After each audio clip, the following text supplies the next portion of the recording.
O hospital Richmond não era exatamente acolhedor, mas a ala psiquiátrica mantinha uma calma quase entorpecente. Alice estava em seu terceiro turno da semana quando encontrou, no fundo da gaveta do posto de enfermagem, um envelope branco, simples, com sua letra escrita à mão, para quem precisa acreditar que ainda existe alguém ouvindo. Aquilo não era parte de nenhum protocolo médico. Ela abriu o envelope, hesitante, e encontrou uma carta anônima, cheia de reflexões sensíveis sobre solidão, saudade e a sensação de estar preso em um lugar onde ninguém escuta de verdade. Tocada, Alice levou a carta para casa. Não sabia quem havia deixado aquilo ali, mas as palavras mexeram com algo que ela tentava sufocar havia meses, a sensação de estar invisível. Sem pensar muito, escreveu uma resposta. Uma folha inteira, desabafando sobre o luto recente da mãe, sobre como fingia sorrisos no trabalho, sobre o medo de se tornar apenas mais uma peça no sistema. Na manhã seguinte, deixou sua resposta na mesma gaveta, dobrada com cuidado, assinada apenas como A. A rotina no hospital continuava. Pacientes com surtos, visitas tensas, e ele, o paciente do quarto 204. Miguel Azevedo. O herdeiro da construtora mais poderosa do estado, agora com o diagnóstico de regressão mental severa após um suposto acidente. Aos olhos dos médicos, ele tinha a mente de uma criança de 5 anos. Mas Alicia não conseguia deixar de sentir que havia mais por trás daquele olhar. Havia algo estranho na forma como ele a observava quando pensava que ninguém estava vendo. Enquanto os dias passavam, mais cartas surgiam. Sempre na mesma gaveta. Ela falava da chuva que insistia em cair naquela primavera, das lembranças de infância, dos medos. Ele respondia com palavras profundas, às vezes poéticas, às vezes dolorosamente realistas. Nunca mencionava seu nome. Alicia começou a esperar pelas cartas como quem espera por um gesto de salvação.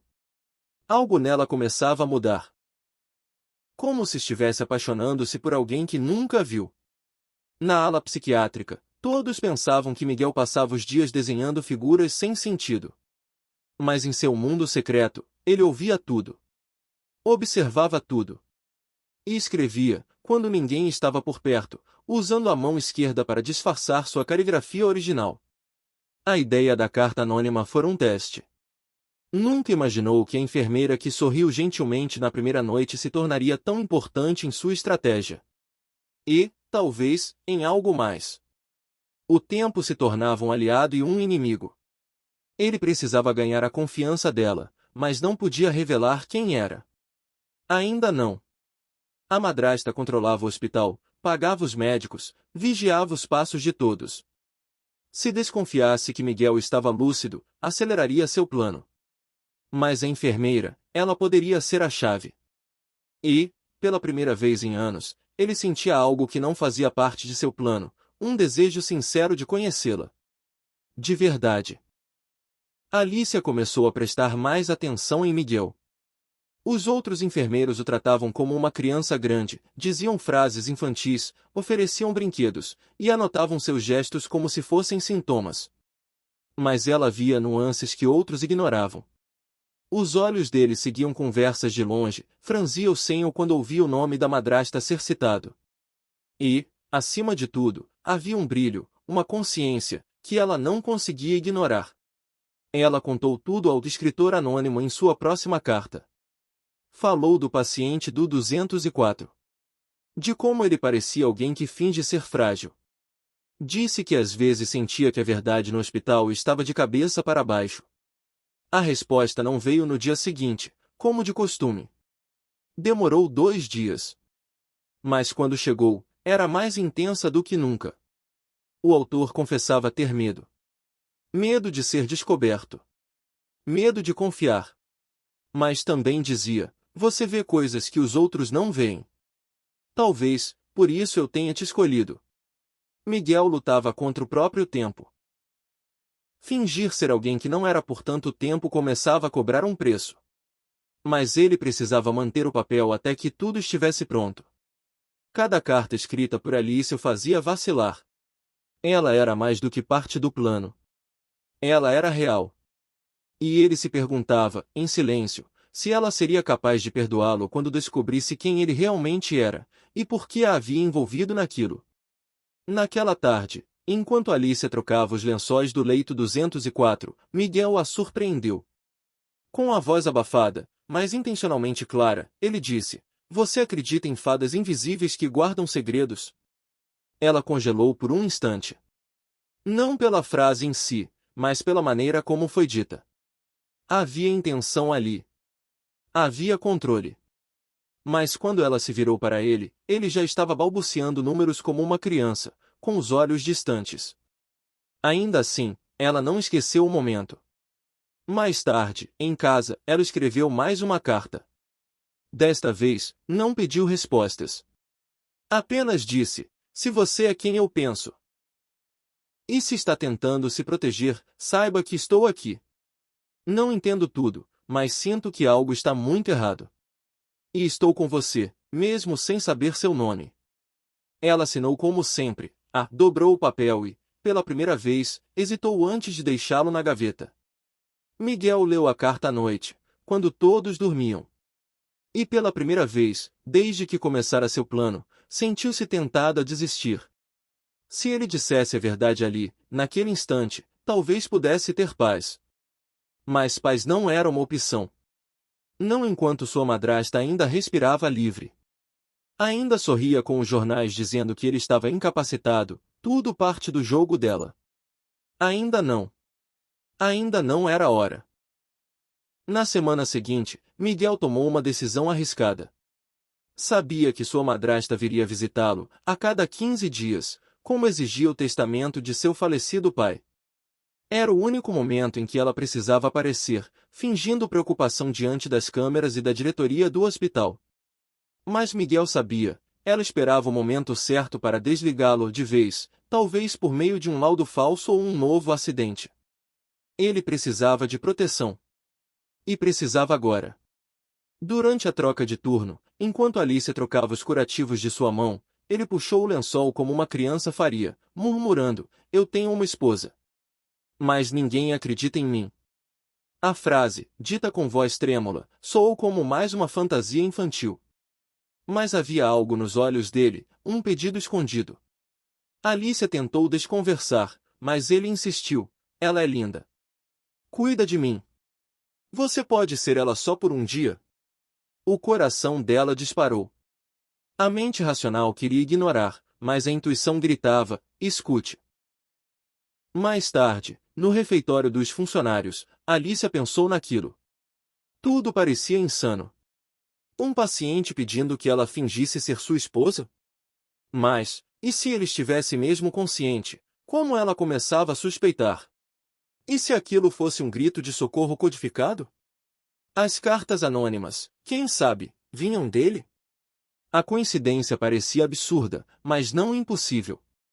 E se ela dissesse sim, estaria apenas protegendo um inocente? Ou se metendo num jogo mortal? No dia da visita da madrasta, Alice apareceu no quarto 204 com um jaleco limpo, cabelo solto e batom suave, algo que jamais usava em turnos normais. Miguel sorriu ao vê-la. Mas não foi um sorriso bobo. Foi um sorriso grato, cúmplice, como se dissesse: "Você entendeu." Quando a mulher de roupas caras, perfume agressivo e olhar calculado entrou no quarto, encontrou Alicia sentada ao lado de Miguel, segurando sua mão. "Sou a esposa dele", disse ela, firme. O olhar da madrasta vacilou por um segundo. A mulher, surpreendida, disfarçou com um sorriso gélido. Não sabia que Miguel havia se casado, de novo. Alicia sentiu a ameaça disfarçada no tom.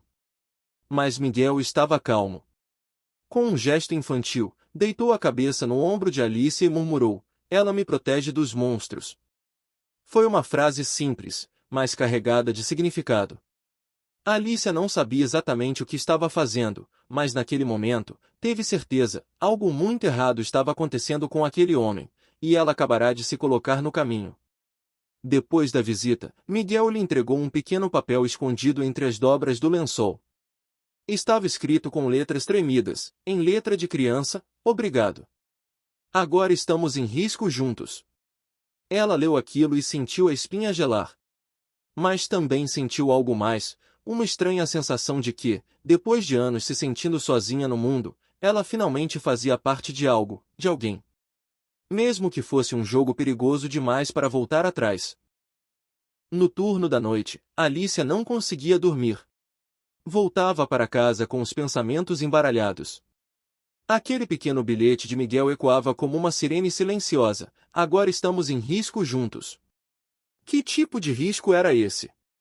Por que um herdeiro milionário estaria fingindo ser alguém com deficiência mental?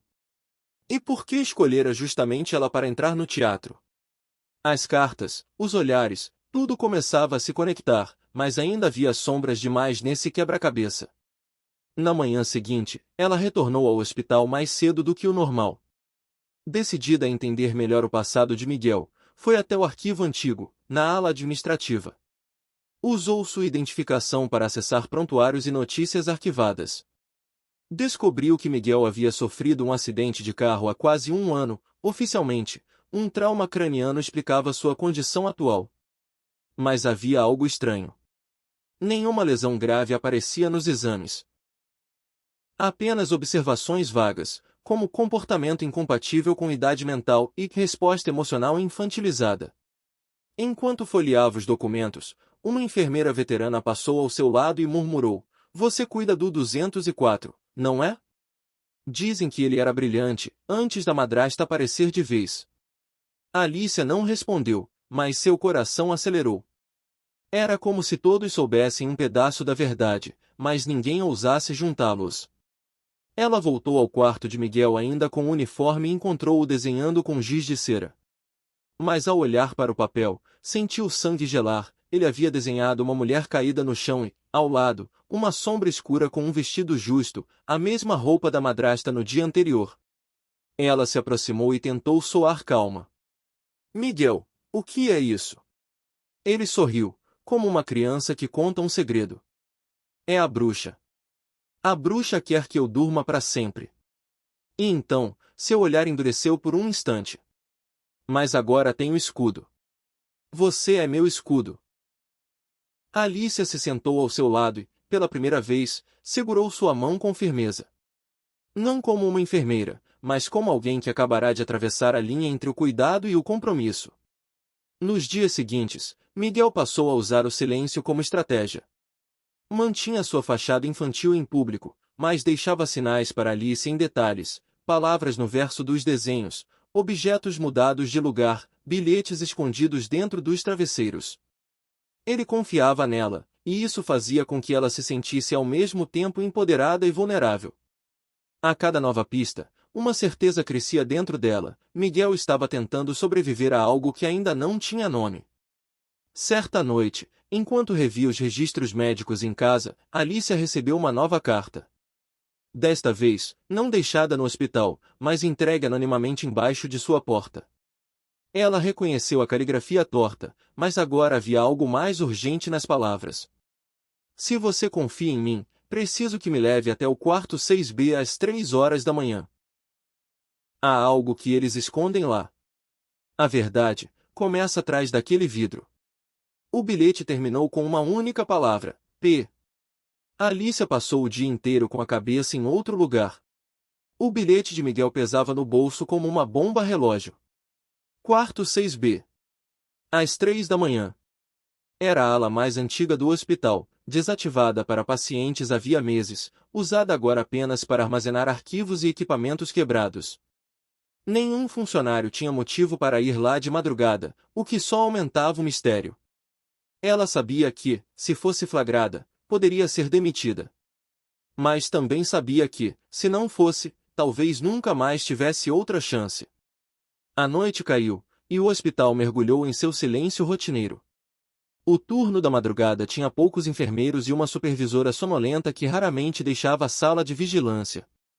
Alice esperou o relógio marcar 2h50, depois saiu discretamente da ala principal. O corredor em direção ao 6B estava escuro, mal iluminado por lâmpadas piscando. Cada passo ecoava como um aviso. Seu coração batia mais rápido a cada porta passada, como se o próprio prédio estivesse tentando impedi-la. Quando chegou à porta do 6B, ela notou que a maçaneta estava destrancada. E empurrou devagar. O rangido pareceu rasgar o silêncio como uma navalha. Lá dentro, não havia camas. Apenas estantes antigas, caixas de prontuários, uma poltrona encostada no canto, e, no fundo da sala, uma grande divisória de vidro espelhado. Do outro lado, nada visível. Apenas a própria sombra. Foi quando ouviu uma voz sussurrada atrás dela. Muito corajosa para alguém que mal me conhece. Era Miguel. Mas não como ela o conhecia. Vestia roupas normais, um moletom simples, e seu olhar era totalmente lúcido. Ele havia fugido do quarto 204? Como?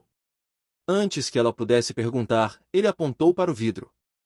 É aqui que eles observam os pacientes experimentais. Testes com medicação experimental em troca de silêncio. Minha madrasta financia isso. Foi aqui que ela me trouxe no dia do meu acidente. Alicia se aproximou do vidro e, à medida que seus olhos se ajustavam, viu algo do outro lado. Um leito, monitores ligados e um corpo. Não era um paciente qualquer. Era um dos internos que, segundo registros, havia morrido meses atrás. Mas estava ali, imóvel, entubado, como se jamais tivesse saído do hospital. Ela cobriu a boca, horrorizada. Quantos mais? Sussurrou. Miguel respondeu com amargura. Quantos ela precisar silenciar para manter o império? Eu fui só mais um obstáculo. Antes que pudessem sair da sala, ouviram passos se aproximando. Rápidos. Alguém sabia que estavam ali. Miguel puxou Alicia para trás da porta e sussurrou. Se formos pegos, finja que eu te forcei. Ainda posso manter minha fachada. Ela balançou a cabeça. Não podia mais voltar atrás. Não depois do que viu. Enquanto a maçaneta começava a girar devagar, ela apertou a mão dele com força e murmurou, estamos juntos nisso. Até o fim. A porta se abriu lentamente. Alicia conteve o fôlego, esperando ver um segurança ou a supervisora da madrugada. Mas era algo bem pior. Uma mulher de postura impecável, com um sobretudo de lã caro e sapatos que ecoavam como ameaça, Verônica, a madrasta de Miguel. Ela não parecia surpresa. Apenas decepcionada, como quem encontra um vaso antigo trincado. Eu esperava mais de você, Miguel. Mas, francamente, envolver uma enfermeira? Tão melodramático. Miguel soltou a mão de Alicia e assumiu novamente o olhar vago de uma criança. Você veio brincar, tia Vera, disse, com a voz arrastada e infantil. Verônica estreitou os olhos. Poupe-me da encenação. Já vi o suficiente. Ela encarou Alicia como se analisasse uma peça de roupa barata. Você realmente acredita que ele precisa de proteção? Ele é o perigo, minha querida. Um homem como ele, com sede de vingança, não tem lugar no mundo real. As palavras pairaram como veneno no ar. Alicia se colocou entre os dois, sentindo o coração martelar no peito. E por que uma mulher como você gasta tanto esforço tentando destruir um homem inofensivo? Verônica sorriu, mas foi um sorriso sem alma. Porque ele sabe demais. E porque, se não estivesse fingindo, já estaria morto. O acidente? Foi misericórdia. Ele deveria agradecer. A crueldade nas palavras era mais cortante que qualquer bisturi. Antes que Verônica pudesse seguir com suas ameaças, um alarme soou no corredor. Algo havia sido detectado, talvez a ausência de Miguel do leito 204. Ela suspirou, frustrada. Nos veremos de novo. E da próxima vez, não haverá fantasias nem heróis. Saiu com a mesma elegância gélida com que chegou, deixando um rastro de perfume forte e perigo absoluto no ar. Quando o som dos saltos desapareceu, Miguel e Alicia desabaram no chão, em silêncio. De volta ao quarto, Miguel vestiu novamente o papel de criança, se deitando como se nunca tivesse saído. Alicia ficou sentada ao lado dele, segurando o pequeno desenho com a sombra atrás da mulher caída. Agora, tudo fazia sentido. Mas o mais assustador ainda estava por vir, ela sabia demais. E, ao protegê-lo, havia se tornado um alvo também. Pela primeira vez em anos, sua vida estava em risco real. Mas o medo não era o bastante para fazê-la recuar. Na manhã seguinte, Alicia recebeu mais uma carta do remetente anônimo. Mas desta vez, estava diferente. Havia apenas uma frase, sem assinaturas, sem poesia. Se ela souber que você viu, não vai hesitar. Vá até o porão do hospital. Lá está o nome que falta para completar a verdade. Ela dobrou a carta, com as mãos trêmulas. A partir dali, não havia mais volta. E, por mais estranho que parecesse, nunca havia se sentido tão viva. O porão do hospital era uma área esquecida por todos. Era raro alguém descer até lá. Cheirava a mofo, poeira antiga e abandono. Alice sabia que, ao descer aqueles degraus, deixava para trás qualquer chance de normalidade. Cada passo ecoava como um aviso, e a luz fraca das lâmpadas antigas oscilava, como se o próprio lugar rejeitasse visitantes. Ela levava a carta dobrada no bolso, como um talismã ou sentença. Ao chegar, passou por caixas empilhadas, cadeiras quebradas e equipamentos desativados. No fundo, havia um antigo fichário de metal enferrujado, com etiquetas desbotadas. O bilhete mencionava o nome que falta. Ela começou a puxar gavetas, sem saber exatamente o que procurava, até que uma pasta caiu no chão. Nela, lia-se, Projeto Aurora, paciente a 07. O nome abaixo fez seu coração parar, Miguel de Sá Montello. Estava registrado como paciente voluntário, mas com data anterior ao acidente. Muito anterior. Havia registros de dosagens experimentais, testes neurológicos, relatórios com termos médicos que Alicia mal compreendia. Miguel fora usado como cobaia antes do acidente? A assinatura ao final de cada autorização não era a dele, mas de Verônica Montello. Ela o havia incluído no programa como curadora legal, usando uma brecha no processo de sucessão para manter controle total sobre o sobrinho. Mais do que um plano de assassinato, era um apagamento completo de identidade. A Alicia tirou fotos dos documentos com o celular. Sabia que estava lidando com algo grande demais. Ela voltou ao corredor, mas antes de subir as escadas, ouviu passos apressados. Escondeu-se atrás de uma estante metálica. Um homem desceu, um segurança, e falava ao telefone. Sim, senhora. Ninguém passou por aqui. Está tudo trancado. Alicia conteve a respiração. Sabia que, se fosse vista, tudo poderia acabar ali. Mas o homem subiu de novo logo depois. Ela escapou por segundos. De volta ao quarto de Miguel, ela o encontrou no leito, com os olhos abertos. Ele parecia ansioso, agitado. Ela se aproximou e sussurrou, você era o paciente a 07. Eles começaram tudo antes do acidente. Eu vi os documentos. Miguel fechou os olhos com força. Eu me lembro, da dor, das injeções, mas depois disseram que eu imaginei tudo. Que eu inventei. E quando tentei contar a verdade, fui declarado louco. A voz dele vacilava entre o adulto e a criança. Era como se a mente tentasse manter dois mundos de pé ao mesmo tempo. Alicia segurou sua mão. Você não está sozinho. Agora a verdade é nossa. Ele a olhou com olhos marejados, mas firmes. Então temos que ir até o fim. Ela assentiu. E pela primeira vez desde o início daquela farsa, os dois sabiam que tinham nas mãos não apenas um segredo, mas uma bomba. E que a única maneira de desarmá-la seria expor tudo, custasse o que custasse. O hospital parecia um gigante adormecido. Mas Alice e Miguel sabiam que os olhos de Verônica estavam por toda parte. A estratégia deles teria que ser ousada, não fugir, mas provocar.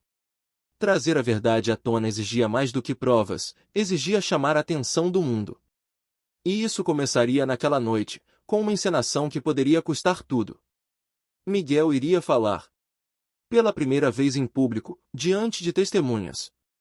E ele faria isso, como um homem lúcido. Alicia passou a tarde em segredo preparando uma câmera escondida na ala de visitas.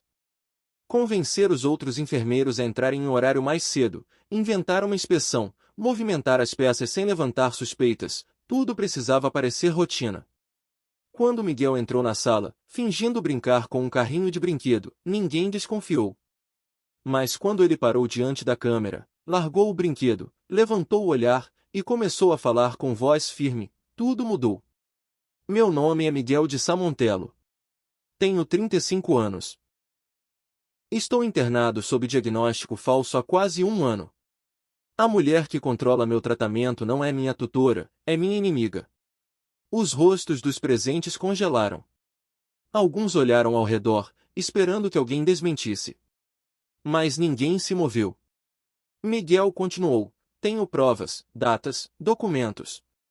Este hospital está sendo usado para testes ilegais de medicamentos. Alguns pacientes nunca saíram daqui. Eu quase fui um deles. Verônica apareceu 10 minutos depois, convocada às pressas por uma enfermeira assustada. Ao entrar na sala e ver Miguel em pé, falando com clareza, sua expressão foi de puro choque. Por um segundo, deixou cair a máscara. Miguel! O que está fazendo? Volte para o quarto agora. Ele a olhou nos olhos. A senhora não pode mais me mandar para o quarto, Verônica. Não depois do que fez com o paciente há 10. Alicia, observando de longe, sabia o peso daquele nome, o homem entubado, mantido em segredo no quarto escondido do hospital. Verônica tentou recuperar o controle. Ele está em surto. Está claro. Chamem o diretor clínico. Mas ninguém se mexeu. Um médico da equipe, antes neutro, finalmente falou: Doutora Verônica, acho melhor ouvirmos o que ele tem a dizer. Miguel sorriu. Não como uma criança, nem como um vingador. Mas como alguém que, finalmente, tirava um peso das costas. Ele havia furado a bolha do silêncio. E agora, tudo o que Verônica pudesse fazer, seria a reação. Naquela noite, Miguel voltou ao quarto protegido por 2 enfermeiros, como se fosse uma celebridade. Mas ele sabia que o jogo estava longe de acabar. Ela não vai cair fácil, disse Alice enquanto se deitava. Mas agora ela sangra. E quando o predador sangra, vira presa. Alicia se sentou ao lado dele e respondeu com firmeza: e eu estarei aqui. Até o fim. Como sua esposa de mentira, e talvez algo mais. Ele a olhou com ternura. Pela primeira vez, sorriram sem precisar fingir. Na manhã seguinte, o hospital estava um caos silencioso. Nenhum alarme soou, mas os olhares cruzados entre médicos, enfermeiros e diretores diziam tudo. A revelação de Miguel havia se espalhado. Verônica não apareceu naquele dia. Seu nome foi removido temporariamente do quadro diretivo e o hospital foi colocado sob auditoria. Alicia passou por corredores cheios de cochichos e olhares desconfiados, alguns de admiração, outros de medo. Ela e Miguel haviam acendido um fósforo num quarto fechado, e agora as sombras não podiam mais fingir que não existiam. Miguel se manteve calmo, mas Alicia notava em seus olhos que algo o inquietava. Ela vai contra-atacar, ele disse, enquanto observava pela janela o jardim interno do hospital. Verônica não é do tipo que recua. Ela vai me tirar daqui à força ou destruir tudo à volta. Alicia quis discordar, mas sabia que ele tinha razão. O poder dela era antigo, enraizado, movido por uma fortuna que comprava silêncio com facilidade. O que estavam fazendo era apenas o começo de uma guerra. Foi nesse mesmo dia que Alicia recebeu um envelope sem remetente. Dentro, uma foto antiga, Miguel criança, ao lado do pai. No verso, uma frase escrita à mão. Nem todo segredo está no hospital. Miguel reconheceu imediatamente a caligrafia. É do meu pai. Mas ele morreu quando eu tinha 11 anos. Alice olhou para ele, confusa. E se não morreu? Miguel ficou em silêncio por um longo tempo. Aquela possibilidade parecia absurda, mas, depois de tudo que viram, absurda era uma palavra cada vez mais frágil. À noite, Alicia voltou a ler as cartas do remetente anônimo que, desde o início, vinha deixando pistas. E então notou algo: a forma como os versos rimavam, as palavras que usava. Eram idênticas às mensagens que ela vinha trocando havia meses com um estranho, em um fórum de cartas online. O mesmo com quem ela vinha se apaixonando, sem nunca saber quem era. Ela se levantou devagar e encarou Miguel, que lia um antigo caderno no leito. Miguel, era você quem escrevia para mim naquele fórum, não era? Ele olhou para ela. Não com surpresa, mas com uma ternura devastadora. Era a única forma de falar com alguém, sem máscaras. Eu não sabia que era você no início. Mas quando descobri, continuei. Porque com você, tudo era real. Alicia sentiu o peito apertar. As palavras, as cartas, a conexão que cresceu entre dois estranhos, não eram tão estranhas assim. Você me chamava de luar escondido, sussurrou ela. E você era o observador do norte, respondeu ele. O silêncio entre os dois disse mais do que qualquer explicação. Mas não houve tempo para lágrimas. Na madrugada, um corte de energia deixou o hospital às escuras por 5 minutos.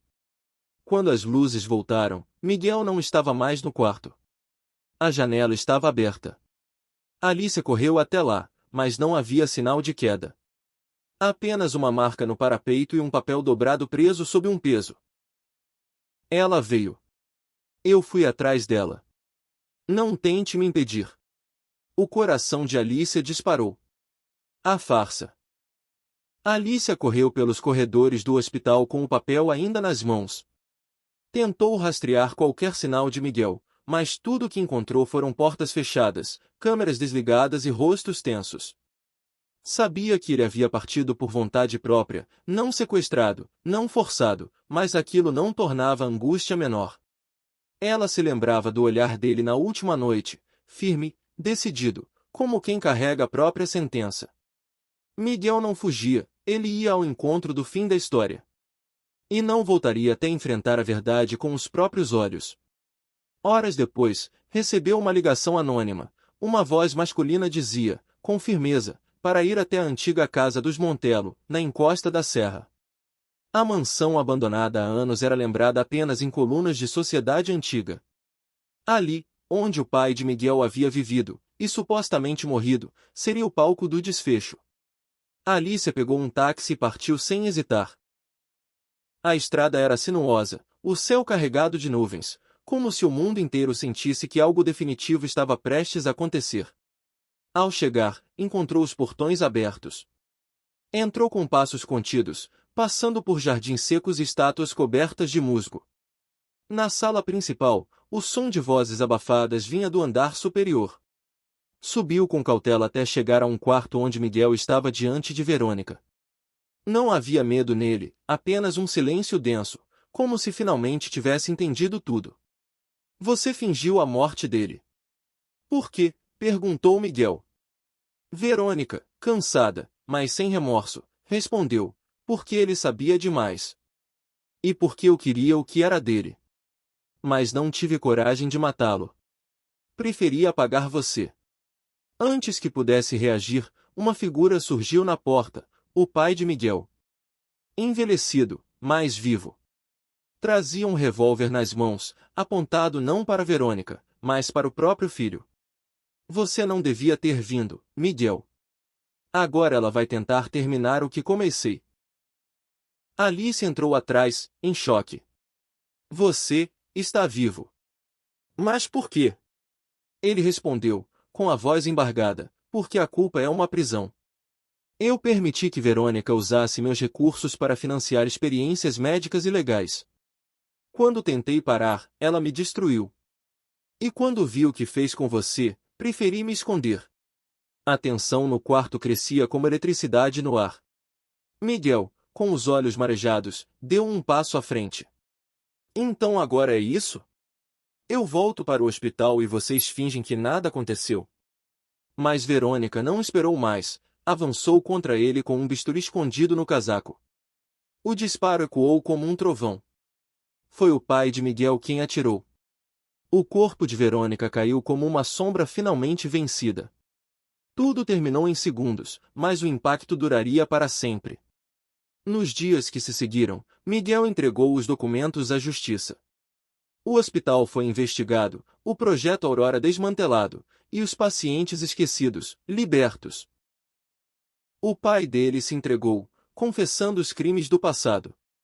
Miguel foi declarado são, oficialmente, e deixou o hospital como um homem livre. Alicia estava ao seu lado. Ela o amava.